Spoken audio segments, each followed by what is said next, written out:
to the Congo Hour. Thank you so much for tuning in this evening. I am Trippi, joined with my co-host with the most, Waynna. We haven't been together in a few weeks, but we are back. Waynna, I'm so mad that I missed last week's interview. So I know. Good. And honestly, I shared this on Facebook. I was a little nervous because I really didn't know too much about it. Right. But they made it comfortable for me to get in. I'm sure they did. The one thing that I did learn though was that I love that I don't just jump on the bandwagon, picking a side. Like I heard the whole entire, both sides. And that's best. I always tell like the staff, like people on council, I always want everybody in the room so I can hear both sides at the same time. Because if you listen to one person, they're going to convince you. If you listen to the other side separately, they're going to convince you. But once everybody's in the same room and can bounce the ideas off of each other and the facts, you can make your you can make your own educated decision. So yeah, I'm glad they finally were able to work out the timing, and so definitely kudos to both of the gentlemen who came. Yeah, and to Dr. Coker again, because she was the one that kind of sort of initiated it. Yeah, she did. So. I'm glad. I'm upset that I missed it, but well, actually, I told them that they want to come back, so we're gonna have them come back. Okay. I did share with them because they brought up Councilwoman Shanae Darby. Okay. So I said she has to be here too, so that everyone can. Definitely. But it was, although it was very sensitive, very emotional. Right. Both of them they got along for the most part, but they still were firm in their decisions that they made. So I've been knowing Neil for a while. He's Jones' partner. Neighbor, Neighbor and partner. Yes. And then I met the other young man at one of Shanae Darby's Nate at one of her fundraisers. I could just tell from his personality. I met him at council. Did you? Oh, okay. I could just tell from his personality that he was, he wasn't gonna be argumentative. He wasn't going to be disrespectful, but he feels how he feels. Right. And I knew the same about Neil. Right. So I knew that it would be a great interview. It was so good. Okay, that's good. I can't wait for part 2. Never dived into international politics before, so it was good. Did they say when they want to come back on? No, I got to kind of coordinate everybody's schedule now. Right. So but I'll make it sooner than later. Okay. Yes, please. And I'll make sure that you're here. I will be. And tonight we're not going to disappoint either. At all. We're really doing it. Yes, back to back. So we have Misty Seemans. Yes. She is here. She has like 4 titles. Yeah. She is from the Public Office of Defense, the Public Defender's Office. Yeah. She is a supervisor. Family court. Yeah, I'm gonna let her. Yeah, and the list goes on and on and on. But we're gonna have a discussion about Delaware. I am so excited. When I walked in and I saw it was her, I was like, oh my goodness, this is gonna be a good show. See, this is what we do. I know, because a few months ago, we'll talk about it when she's on. I don't want to talk about too much beforehand. But a few months ago, we had a Paige Chapman. No, before that, even before that, at council. Oh, council. We had a I forgot what it's called. What is it, Misty? What did we have at council? When we were all in the in chambers and we were. The press conference. I know, right? It's always the simple things. I'm thinking of something elaborate. I thought it was like some long word. We had a press conference, and she was there, and she's awesome. So I'm really looking forward to the conversation with her. Yes. So I don't want to take up too much time because I really want to dedicate most of the show to her just giving us some information and how we can just be better educated around Delaware and around just a lot of different topics that we're gonna touch on. Okay. Okay. You been okay? I've been good, just a little busy. I heard you were in Miami. Who told you I was in Miami? You didn't. That's the crazy part. So here's what happened. What had happened was Amber had already planned to go. So she went Friday early. So Friday afternoon, she's like, Mommy, you should come. I checked the flights. I was like, okay. On my way, then Anaya said she want to go. So Anaya and I went down that evening. I came back Sunday. Anaya came back yesterday, and Amber's still there. I don't blame her. I was like, I want to go. And Anaya's going back again this weekend. I'm like, when I get 18, That's right, she's only 18. 18, huh? She's living her best life. As she should. So that's what I'm doing. I'm trying to catch up on lost time. So it was a good time down there? We had a ball, the three of us, laughing and joking. Was that the first time the three of you have taken like a vacation, just the three of you? Yep. Yeah. It is. That's cool. Yeah, so we said we're going to do it more often. Amber gets annoyed with Princess and I because it's like we're just alike. We like the bougie divas, and Amber is like, chill. So, yeah. So grandma, mom, and... No, it was the three sisters. Three sisters? Oh, the three. That's what you were telling everybody? No, that's what people thought. I swear to you. Okay. Don't hate. Where you been doing? I haven't been doing too much, just working. Just been busy at the office. So my dad said he was gonna try to come down this evening, but he probably won't make it. But in case he does, we might have a small segment of Sammy's Corner. He hasn't been down here in a while. Yeah, in a while, so he might make it down, so we'll see. Okay, sounds good to me. All right, we are going to take a very quick break. Yeah, really quick break, and we will be right back with Misty Seemans.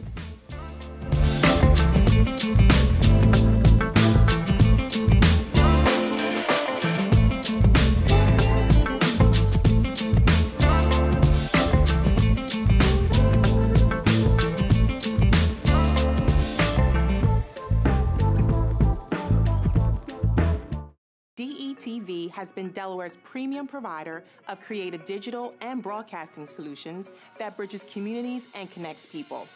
We create great stories for all audiences. We deliver independent news throughout Delaware. We are digital platform innovators. And we develop marketing and sales solutions so you can stay connected to your audience. Now, why do we do what we do here on DETV? We do it because we care. So, keep watching and follow us on all of our social media platforms. Remember, DETV, online, on air, on time. Welcome back to the show. We are like really excited. We're going like back to back with great shows. So we're going to want to go right into it? Yeah, we have to. Oh, but let's give some backdrop. Okay, so probably, well, this time last year, maybe a little bit before. I don't think it's been quite a year. We had a press conference at City Council, and it was around police reform, specifically like the Wilmington Police. And there were a lot of people who were for it, of course, a lot of people who were against it, and there were just some people from the Public Defender's Office who really just came through fearlessly and just spoke the truth. And I was just so, I was so thankful. Really, I was impressed, I was thankful, because a lot of times people in certain positions, they kind of shy away from the topics around, police reform, and because it can, agitate a lot of people, a lot of very important and influential people and groups. So when Misty came, and the way she spoke was just so, like I said, fearless, and I was just like in awe, honestly. And just to hear her talk about some of the things that she talked about for Black and brown people, and she's not Black and brown, but to be an advocate and just be somebody who is just speaking the truth was definitely a breath of fresh air. And I'm glad that when I walked in, I was like, oh my goodness, this is going to be good. Yes, I was really excited, because it's something that we just have to talk about as leaders, as me as a politician. I don't think that we can shy away from some of the things that we're going to talk about this evening if we ever expect to have any type of meaningful change. Right.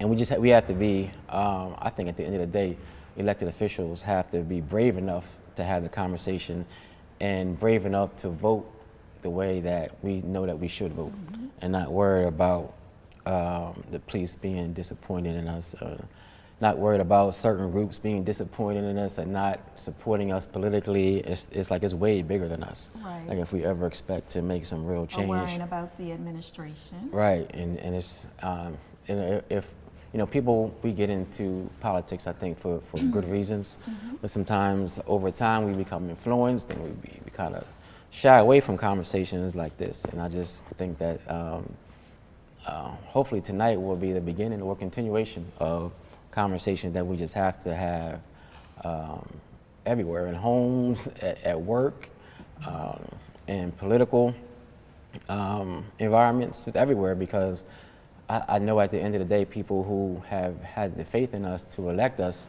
need us to have these conversations. So I'm just excited about. Yeah, so before we go, I want to thank Paige Chapman because she came on the show and we talked about a few things dealing with the court system and Black and brown people. She was outstanding as well. She was. Oh, yes, but however, when you you wanted to switch the conversation, she was like, she has the best person for that. So Misty is she. She is that woman. Yeah, so, she is her, right? Yes. All right. Yeah. So ready? Yes, I am. Hopefully our audience is also. Yes. All right. Welcome to the show. Thank you. Thank you so much for having me. Yeah. So, and I was trying to give you just give our viewing audience a little bit of your background, but I know you wear several hats. So if you don't mind just sharing with the audience who you represent, like your space and your background. So I grew up in the suburbs of Wilmington, Delaware, and I went to Cab Calloway School of the Arts here in Wilmington. I also had overlap at the time with Wilmington High School, which was still there. Yes. Oh, wow. And so graduated from Cab Calloway School of the Arts, and then went on to college in upstate New York and law school in Washington, D.C.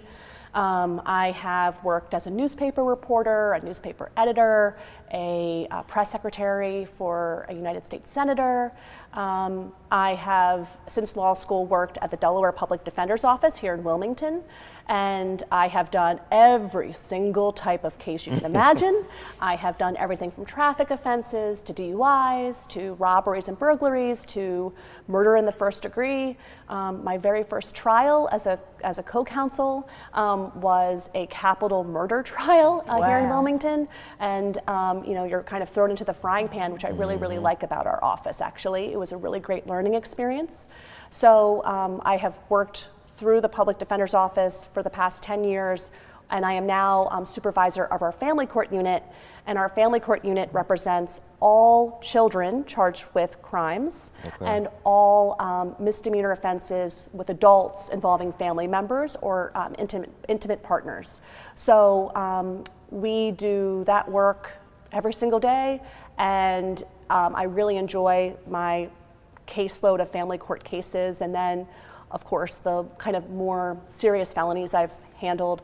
But then I also do some of our policy work, and my particular area is police reform.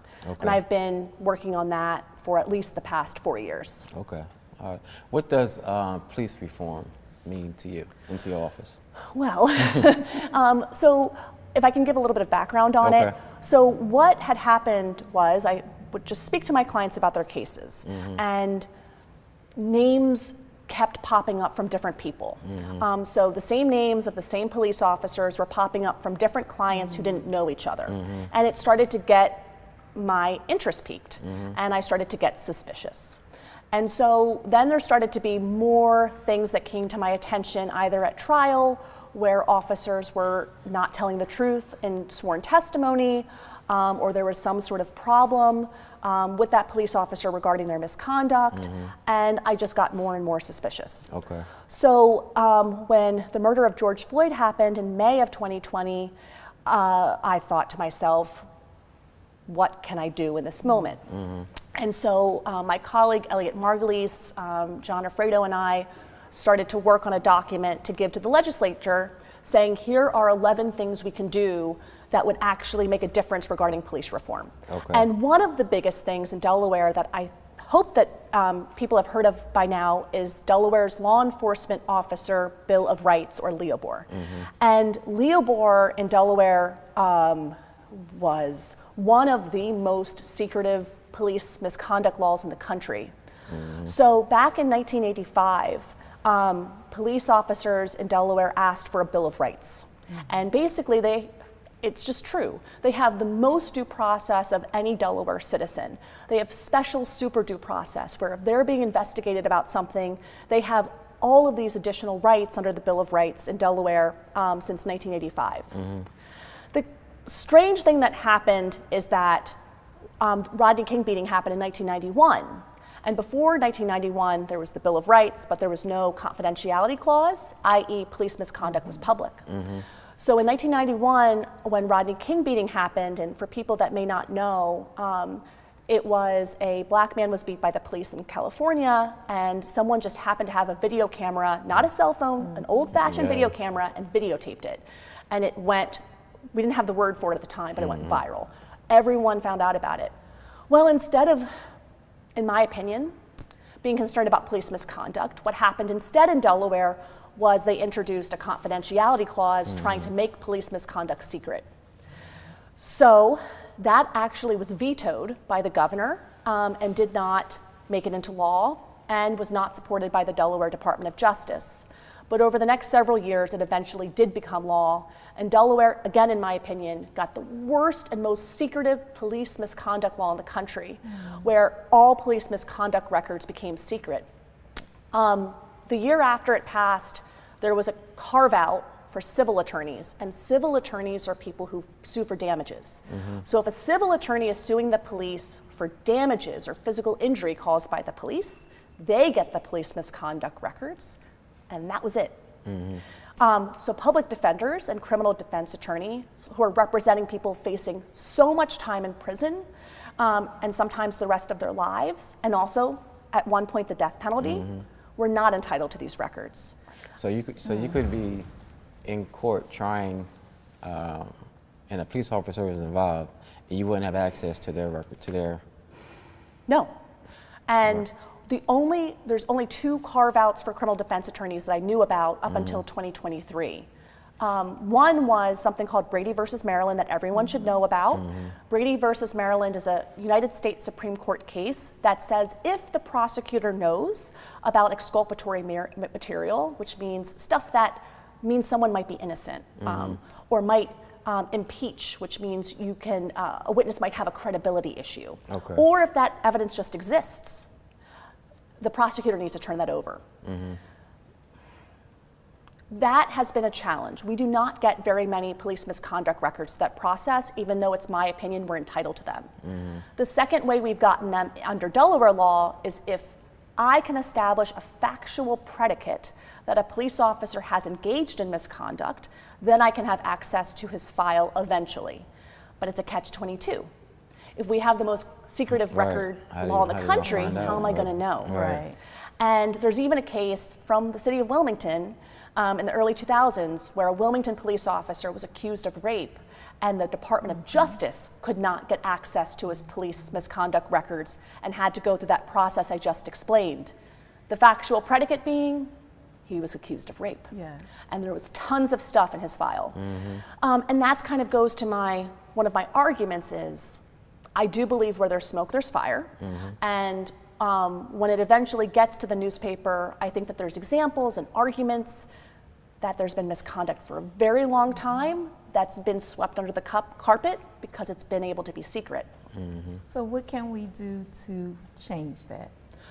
Well, in 2023, the Delaware legislature passed two bills, HB 205 and HB 206. And HB 205 is a police misconduct law, and HB 206 is a police accountability law. And both laws, respectfully, did not go far enough. So I believe that if we can have better Delaware law on granting access and public access and attorney access to police misconduct records, at least more than we have now, if not everything, substantiated and unsubstantiated. And if we can have true police accountability where a police accountability group can have subpoena power to actually truly investigate police misconduct, I think we're getting on a better course. One of the things I say to people is, if I told you right now that police misconduct was public in Delaware and you could have access to it, and then all of a sudden the police unions came forward and said, no, we want to change the law, we want to make it all secret, I don't think people would support that. And so why are we keeping a bad law in the books when we do have the power and I think the public support here to get the law changed in a better direction? Why, when something terrible happens, when Rodney King is beat, Do we want to pass a secrecy law?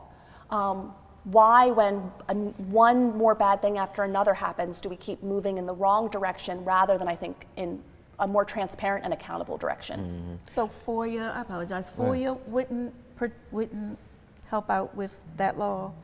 Well, it's a good question. So Delaware's Freedom of Information Act, or FOIA, allows access to some records. But because there's a confidentiality clause still under Delaware law, it was not struck in last year's legislative changes. You cannot have access. The only thing the public has access now are two things. The first is narrative reports. And so the police, this is where it's kind of set up to fail, right? The police get to investigate police misconduct. And so if the police decide to investigate police misconduct and reach a result, which they now have to, if they begin it, they have to finish it. If it's certain type of misconduct, dishonesty, excessive use of force, involving serious physical injury, there's different carve-out categories. Then eventually the police have to write a narrative report summarizing what happened and their findings, and that should be made public. As of me sitting in front of you today at the end of February 2024, I don't know of one narrative report that has been publicly posted. The law passed in June of 2023, and it was signed by the governor in August of 2023. Not one narrative report. And then the other way is victims, if they make a complaint against the police before June of 2023 or August of 2023, they were not entitled to anything. So if you made a complaint against the police, on your best day you got some sort of letter that said it's been substantiated or unsubstantiated, meaning it either we think it happened, we agree, or it didn't happen. That was it.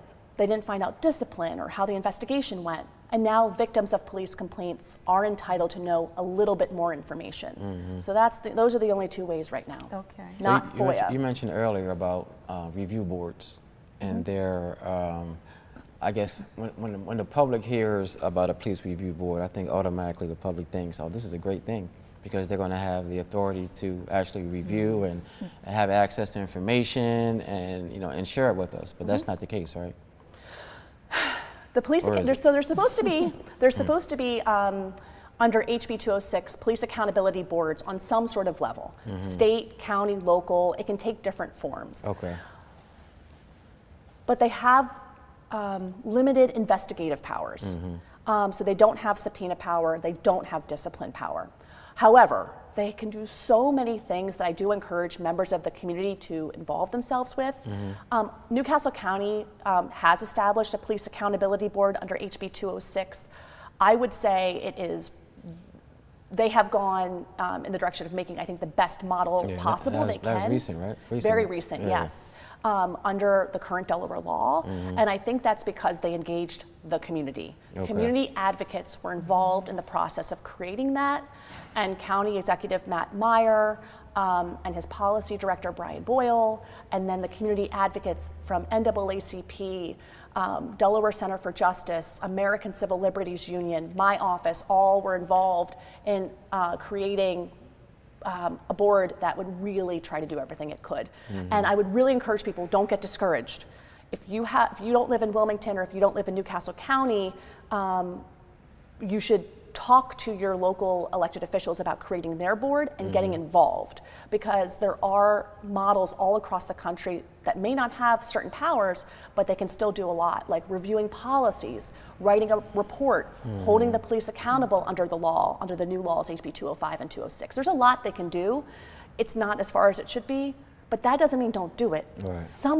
Having the community involved in police accountability is such a crucial part of knowing who is able to use force under the law in our streets, in our backyards, in our communities, in our schools.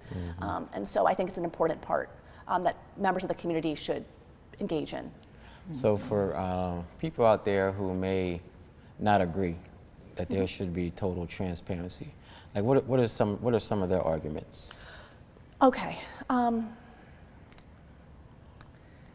I think that things that we've heard have been, well, there's not that many bad apples. The police are taking care of it. We are handling this. You just have to trust us. And I think there are a lot of good police officers, but there are many examples of bad police misconduct in Delaware that have hit the paper, let alone what we don't know about. And I've heard that argument, and I just don't simply agree with it. Right, not at all. There's also a national survey of police officers by the Pew Research Group that found that 72% of police officers do not believe that other bad police officers are held accountable. So this isn't just me saying it, it's the police. And I know that I have my position as a public defender, and it's a complete honor to represent my clients. So I know that the police may not want me to say this, but I do believe that good police want good police, because their lives are also on the line. And when you have a police officer who is a little too hot-headed with a gun, or doesn't tell the truth, or a case can't be prosecuted because the officer has a reputation for dishonesty, that hurts other good cops that are really trying to protect our communities. Right. That's true. I want our audience to know, because you're a public defender, do you have to have like no money to come to you, or is there a income A scale or something? So we represent 85% of people charged with crimes in Delaware, and there is an income level, and it's the poverty line, but it is an older number. I think it's $500 a week. If you make a week? $500 or less a week, then you're entitled to a public defender in Delaware as an adult. All children, no matter what your family situation is, are entitled to a public defender. But that said, we try to represent as many people as we can. And again, it's an honor and a privilege to do so. So that is our responsibility here in Delaware. So police officers out there who want to do the right thing. I know I've been president of council almost 4 years now, and a lot of officers, enough officers have come to me, wanting to shed light on officers who don't always do the right thing. But it's extremely difficult for them. Like most 99% of them want to talk, only will speak on, if I don't mention any names, because they have families to support, I understand that, but they still don't like to be a part of a system that they know needs to be fixed. Have you encountered that a lot? Just officers who just don't know how to, don't know how to move in that space where they see misconduct, but they just don't know what to do and how to do it. Yes, and it is very, very hard for them to come forward in a public way to address their concerns, which is also, quite honestly, sad. It is. It's very sad because there are adults. These are like grown men and women who fear retaliation, and it's almost as bad as some of the things that they're witnessing, because they don't know how to report their colleagues, because they know there's going to be retaliation. They may get fired. They may not get promotions that they're entitled to, and they just don't know how to. They don't know how to. Pension. Yeah, it's just a lot that there's a lot of pressure, and it's very, very sad that you have these adults who feel trapped and just don't know, trapped by a system that so many people who they're hired by, so many people in the public feel trapped too, because they just there's no how do we get out of this? You think how do we get out of this situation that we're in right now? If you could wave a magic wand, who can make a change? I think that actually is a really good argument for why we need full transparency for the public and for attorneys, which is if it was just public, we would know. And I believe that substantiated claims and unsubstantiated claims should be public. How come? Well, there's examples all across the country of eventually the person with several unsubstantiated claims their luck runs out. And if there's a video, or they get caught, or whatever it is. One example is there is this television show on HBO called We Own This City. And it's a TV show by the guys who made The Wire. And it's based upon what really happened in Baltimore. There was this jump out squad. And President Congo knows how I feel about jump out squads. They're bad. Jump out squads are police groups that are basically the guys who kind of, in my opinion, work for a police department, and avoid constitutional protections as much as possible to just get stuff off the streets. They don't necessarily are concerned about what happens with the case as long as they got the stuff off. Right. So they'll search everyone in a group of men standing out on a street corner. They'll go into a house with a search warrant and then get a search warrant later. They're called jump out squads. We've had them for a very long time. In Wilmington, for instance, they've come under a lot of different names. But they had a jump out squad in Baltimore, and one of the worst officers who eventually was criminally charged, had over 20 unsubstantiated complaints. And when you read U.S. Department of Justice reports on failed police departments, you will see that there are so many police officers who are eventually involved in that thing that makes national press that had unsubstantiated complaint after unsubstantiated complaint, and now they eventually got caught. And that's what I get concerned about too, because remember, it's the fox guarding the hen house. Right. That's the biggest And I'm problem. not the only one saying that. Back in, we pulled the recordings from 1985 and from 1991 legislative sessions, and former Wilmington Mayor James Sills said the same thing when he was a state rep. Why are you making the police the foxes guarding the hen house? Right. They decide if you Right. engage in substantiated misconduct or not. Exactly. And so that's why I think unsubstantiated should be public. And in other states where it's been public, there was a survey done of police officers in other states where unsubstantiated and substantiated is public. Some states both, some states just substantiated. There were no acts of retaliation against the police regarding any sort of physical retaliation, except one state there was one instance in all these years, someone who verbally said something, but no acts of physical retaliation. So why not make unsubstantiated public, especially when it involves police officers who, again, are allowed to pull a firearm and use it against a member of our community.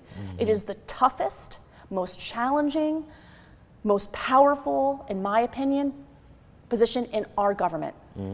And we should make sure that those individuals either have a clean bill of health or not.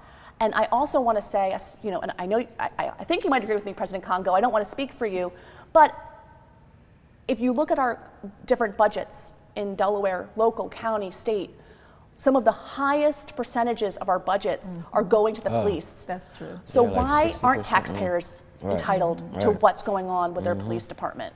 I think it's just a natural expectation that we should know what is going on, especially when it involves misconduct. And I'm talking about lying, sexual harassment, racial harassment, bias, hate speech, crimes committed, DUIs, domestic violence.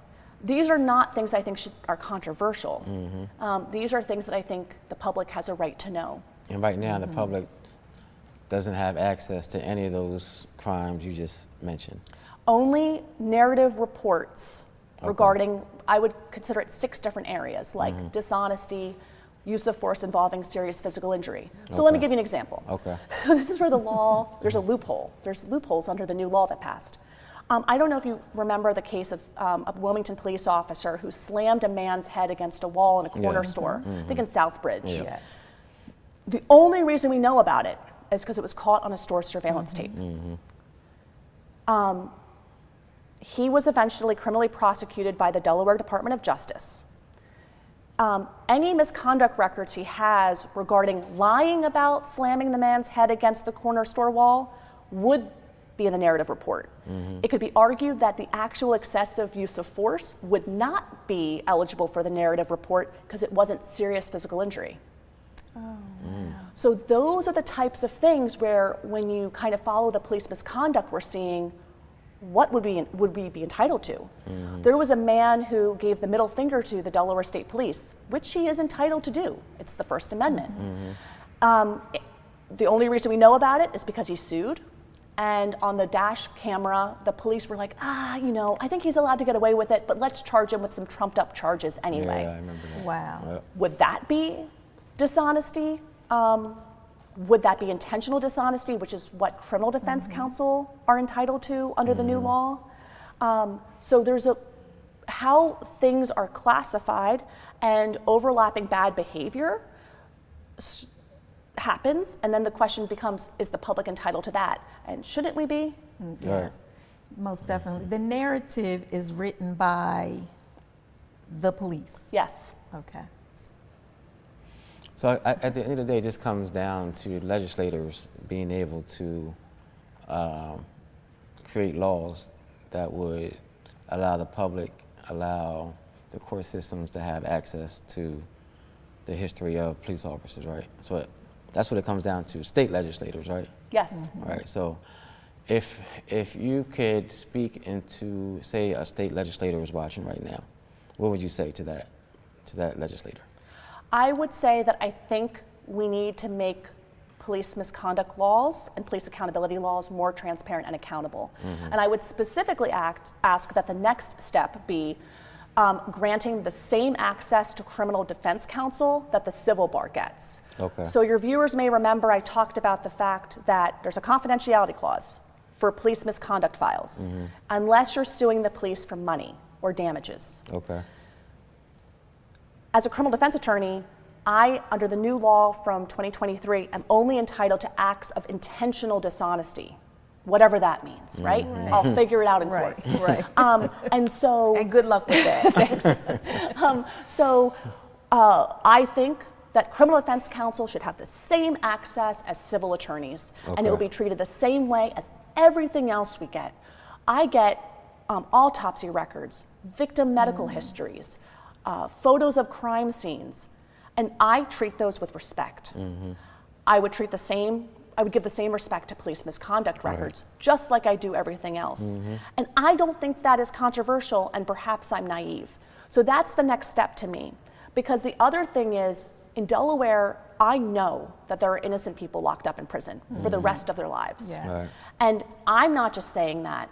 Again, a national study was done, and 54% of those that have been wrongly convicted, those cases involved government misconduct. 35% of innocent people who were wrongly convicted involved police misconduct. And so I would argue that a criminal defense counsel should know whether there's a history of lying, a history of excessive force, a history of misconduct, a history of trumped up charges, so that they can properly vet the case and see whether that officer is going to testify. Officers are usually, or sometimes the only witness, oftentimes the only witness, and those officers' credibility is incredibly crucial to whether my client is found guilty or not. Right. And I think we have another big problem, if I may, which is body-worn cameras. They're great, but we need to make sure officers are turning them on. Right. And I would suggest that also opening up misconduct files and knowing whether police officers are actually turning on their cameras, turning on the audio, is also an important part of making sure our officers are protecting our communities in a transparent and accountable way. So right now, body-worn cameras aren't activated automatically in some instances? Or? No? They have to physically turn them on. Yes. Okay. And they may accidentally forget. I mean, is that intentional dishonesty? I don't know. I will say, there was a man who was shoplifting allegedly at Lowe's in August of 2023, and he was shot and killed by the police, and they did not have their body-worn cameras. I remember that. I don't even know the names of those officers yet. Shot and killed over shoplifting. Yeah, I remember that. And no body cam footage? No. No, they were not wearing body camera footage. They weren't wearing them? Even though the law says they should have them. Oh, wow. Yeah. That was state? State police, yes. Okay. Yeah. So Trippi, this year is an election year. So I want to encourage our viewers, when you're voting for your state legislator, ask them these questions. Just don't vote because you know their name or they're your neighbor or whatever the case may be. Ask these hard questions before you go into the booth and vote for someone. What are some of the responses, if you've ever had conversations with state legislators? And I say state because it's on that level where these kind of decisions are made. City council doesn't really, we don't have that kind of authority, unfortunately, but it happens on the state level. Like, what are some of the responses, if you've ever had a conversation with any state legislator about why they don't take it to the next level, next step? Like, what are they saying? How come they don't? If they even engage in a conversation, I'm not sure if they do or not. They have, and I appreciate those conversations. And I want to say also to Wilmington City Council and to your leadership, President Congo, when we asked to meet with you to talk to you about the problems that we have seen with police misconduct, you met with us, you listened, and you did something about it, and you spoke out publicly. And I think you took a risk in doing that, and I really commend your bravery in that, because it really meant something to meet with an elected official who heard us and then did something to follow up on that promise that was made. So I really appreciate that. No, I thank you for your support, you and your team's support. And before, I'm gonna let you answer that question, but I want to go back to that after you answer the question about the state legislators.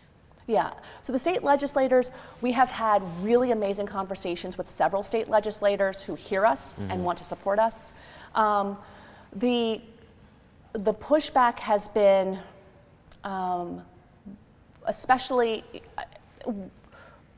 there's a large, I think, trust in the police, which I understand, but I feel like time and time again, the things that get to the level of the newspaper happen.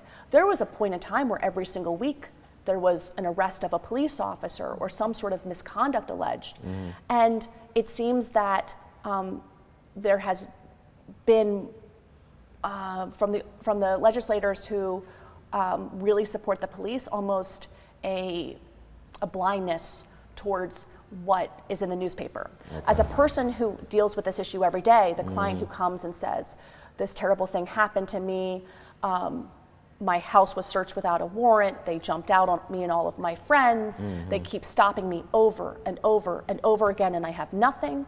To me, it does feel like it's a bigger problem than the legislators that don't get those phone calls every day. Okay. And so my weakness is trying to figure out a way to communicate that in a way where legislators understand that this is not just Misty hearing these stories. People tell me the story so I can tell you, but it is a larger issue than I think gets to that level, because people are so afraid of what will happen to them if they talk to their legislator about it or go to the police and complain about it.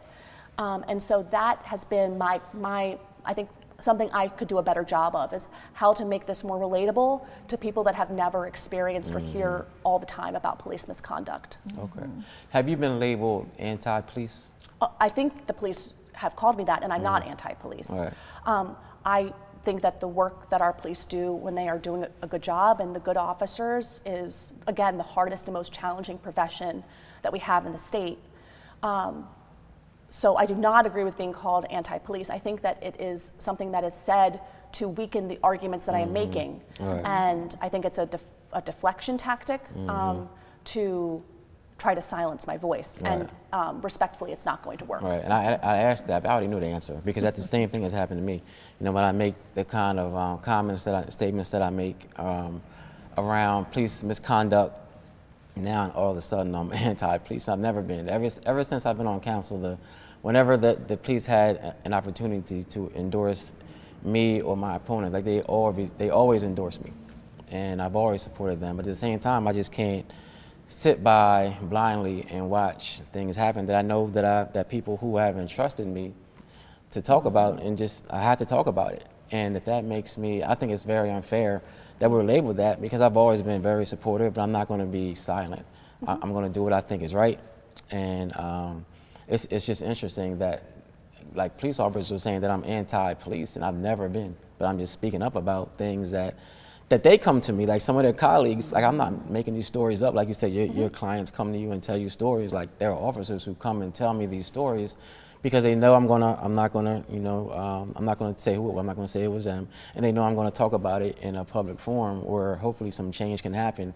But as soon as I started doing that, it's like I'm anti-police. And I'm like, what? So maybe those that consider you that are the ones that need to be looked after.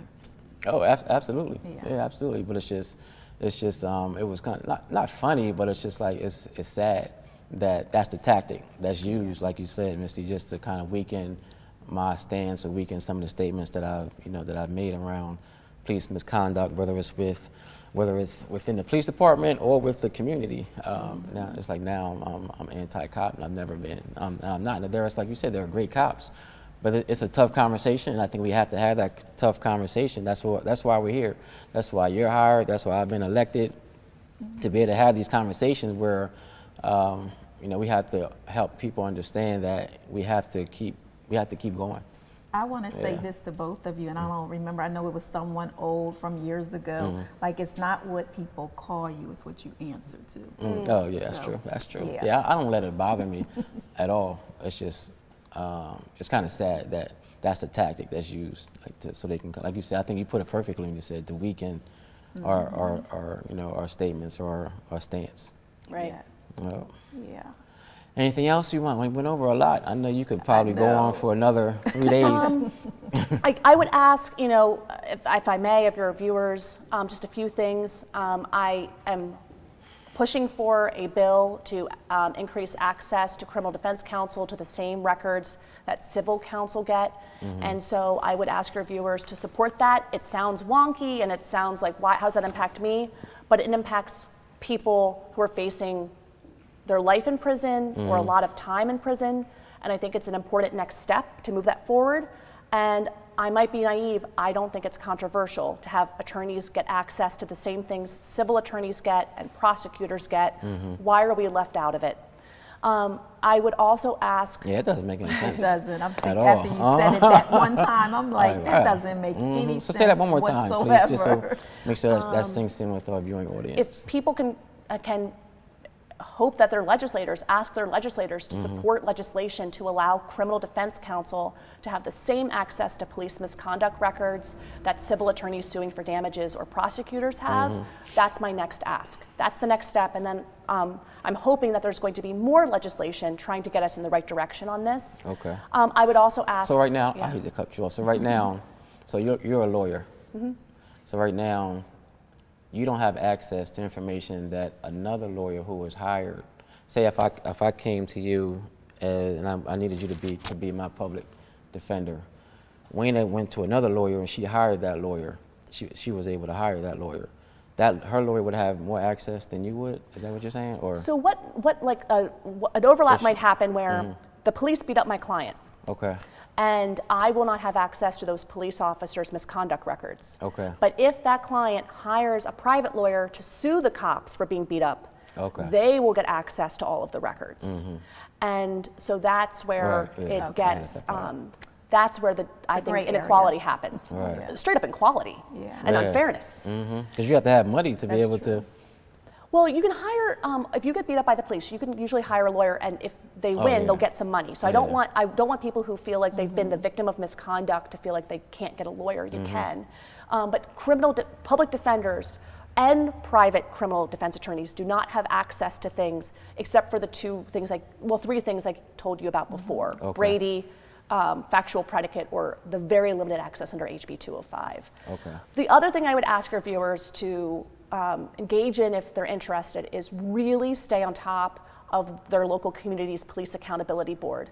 It is a common practice in other major cities to have these things. They're not unheard of. And if the community engages, it will only be better.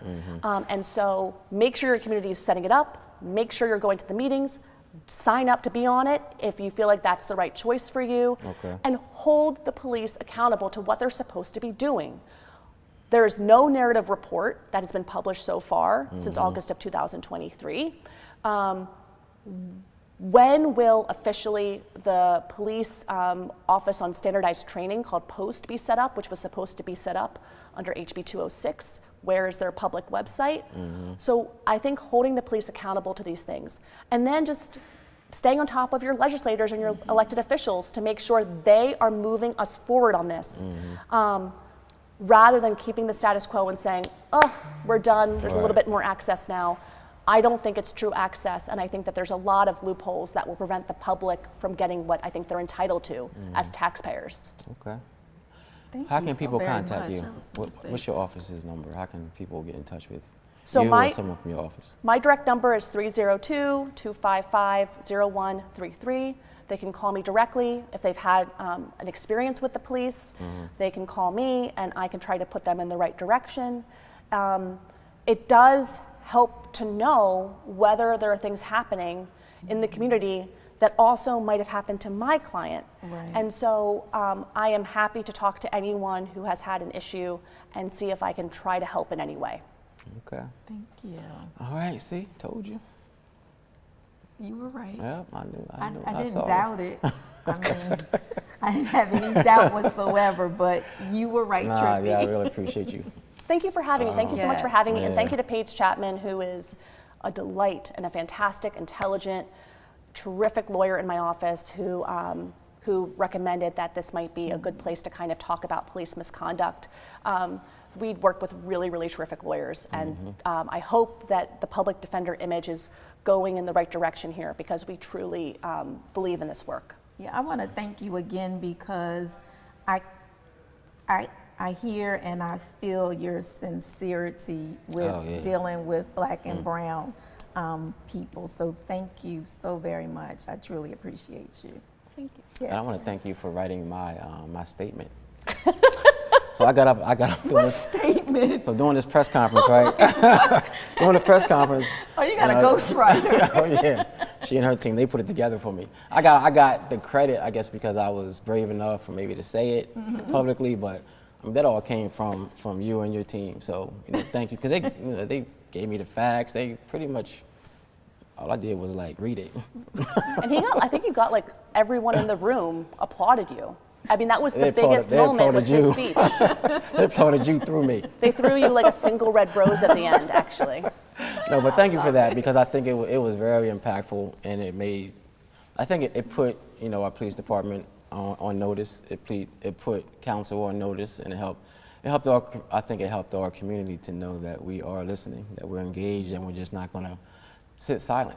So thank you for your help, and I know you're going to be there for the community. You'll be there for us as council. So I just want to thank you in advance. Thank you. Thanks so much for having me. All right. You're welcome. You're welcome. So, Waynna, another great show. Hopefully our viewing audience will get engaged. I think that is the biggest thing that I hope that She's gonna that have to is call. taken. I'm sorry. She's gonna have to get an assistant to answer the phone calls, because I know her phone is gonna be flooded. Hopefully it will. I think if you take anything from today's conversation, I hope that you become engaged and just kind of getting the understanding of what we were talking about, and how at the end of the day we can only talk about it with so much and so often, but we really need you to be engaged and engage your elected officials, and especially your state elected officials, to just to bring some resolve to some of the issues that Misty was talking about tonight. So give her a call. If you still need her number, you can reach out to Waynna. You can leave a message. It's going to be up on the screen. They It's don't have going to to be on the reach out to screen. me. That's It's right. going to be That's up on right. the screen. All right. And if you're not comfortable, sometimes I know people may be more comfortable talking with you or talking with me. You can leave us a message, and most definitely, we can if that's kind of the be the case. the liaison between you and the public defender's office. So my phone number is 302-521-7325. All right. And mine is 302-521-7325. So we have the same number. So just know, if I give you my number, I probably won't answer it. You So won't, not probably, you won't. best to I was call. here, I said, you're going to give your number, like, please It's don't best to call. Trippi. It's best to call Waynna. You can have my number, but you'll have better luck getting in touch with Waynna. All right. Thank you for watching this evening. And God willing, we will see you next week. All right, good night. All right. Good night.